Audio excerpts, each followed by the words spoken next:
Let's talk some tech now. We've all relied on Wikipedia at one point or another. And for the most part, we all trust the site to provide correct information. Now, despite the fact that it's an open platform in which practically anyone can make edits, Wikipedia has become the ultimate source for most questions, historical, scientific, and cultural. But is the public relations industry destroying that credibility? Now, a number of PR firms have sprouted up in recent months, promising to boost companies' Wikipedia profiles.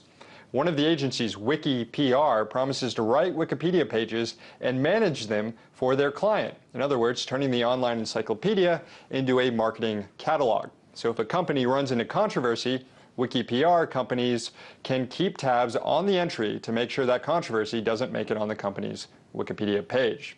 This is similar to what's known as sock puppeting, when commenters and editors pretending to be anonymous are actually operatives working to boost a specific agenda. Wikipedia has spent more than a year investigating sock puppets on their website and have identified over 300 fake accounts responsible for writing or editing more than 12,000 articles since 2008. Now, another interesting tech story comes to us via Instagram. No longer is the site just being used to show your friends what you had for brunch that morning or what yesterday's sunset looked like. It's also being used to sell guns. Perusing the hipster photo website, you can find a whole array of deadly weapons and potential sellers. Instagram has no specific policy outlawing users from selling their guns through the site. And of course, any guns that are purchased over the internet do not have to be subject to background checks. So, Instagram, your one-stop shop for selfies and bushmasters. Joining me now to talk about all of this stuff in the tech world is Matt Binder, producer with the Majority Report. Matt, welcome to the show. Thanks for having me. So let's start with Wikipedia. Does it surprise you that PR companies have taken a great interest in this site? It does not surprise me at all. I mean, when you think about it, when you Google just anything under the sun, whether you're Googling it or looking it up on Bing or any other search engine, oftentimes Wikipedia is the very first result that comes up. So to control your Wikipedia page is really controlling the information that gets out about you or your company. Well, what can Wikipedia do about this? I mean, anyone can make edits. A much smaller amount of people have admin rights and have a lot more power over editing, and they can block certain people from making edits. And it's believed that many of these PR firms have actually made it into this more elite group of administrators. So what options does Wikipedia have to stop this behavior without fundamentally changing the way it works? I mean, unfortunately, this is one of the things that Wikipedia is just going to have to really just hunker down on, I guess you can say. Really, basically, I guess, check up on on who is editing different articles much more often, even perform these same checks on these once trusted editors and administrators. Really, what makes Wikipedia so successful and so great is its openness.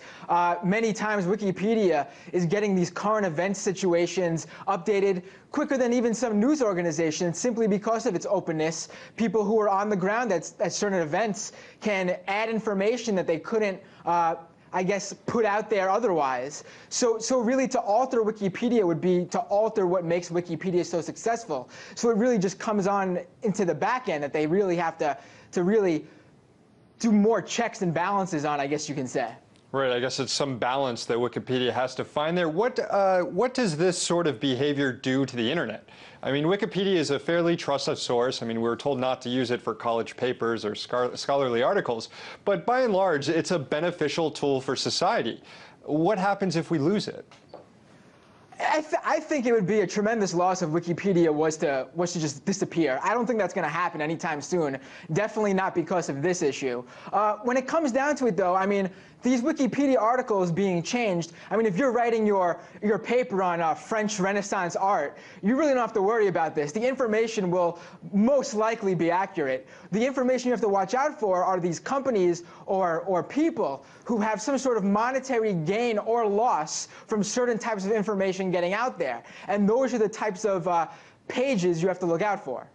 Yeah, and I think also the big concern here is not just companies, but when historical events start being rewritten, or when you go to the Wikipedia to find out about the civil rights era, and it's completely different than what actually happened, or you read about political scandals, or you see that maybe political parties are using Wikipedia to advance a political agenda of some sort. Have we seen any of those sort of instances happen here?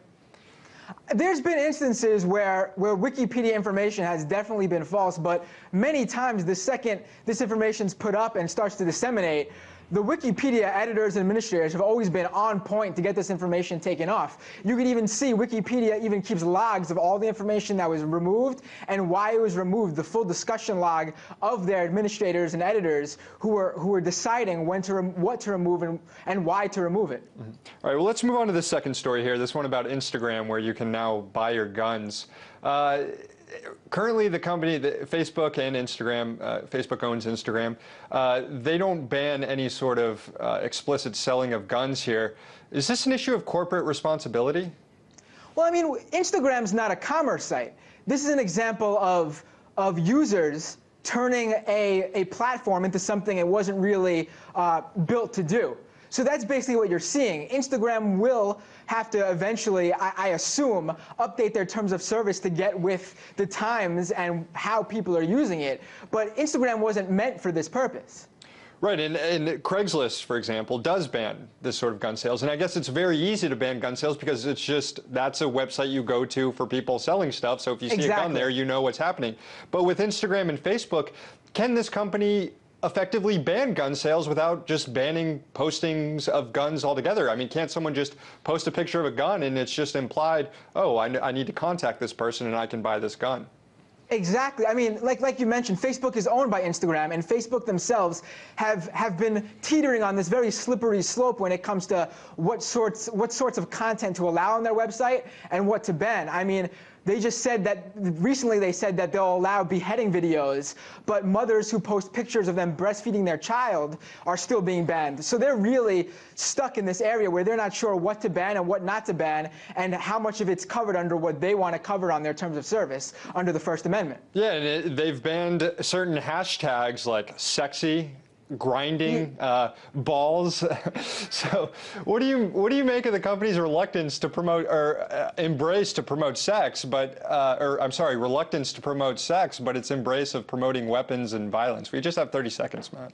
Well, I mean, it just shows how these corporations think. I mean, whether or not Facebook knows this is being sold, things are going to be sold on there or not, basically they're realizing that they need to figure out what they're doing, and when it comes down to it, these things could possibly make them money in the future. Who knows if they'll somehow monetize this type of stuff. Yep. But I think what you're seeing here with Instagram specifically is this is where the government comes in, and gun safety laws take care of what Instagram can't take care of. Right. Matt Binder, producer with The Majority Report, thank you. Thank you.